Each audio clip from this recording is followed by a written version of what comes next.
Mana bu reklamadagi o'sha kichkinagina chok mashinachamiz.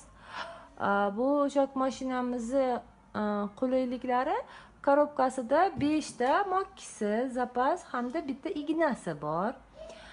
Va buni oyoq bilan ishlatsa bo'ladigan tepkisi va agar buni ishlatmagan holimizda mana knopkasi orqali ishlatsa bo'ladi. Mana yana buni elektr tarmog'i orqali yoki bo'lmasam batareya orqali ham ishlatsa bo'ladi.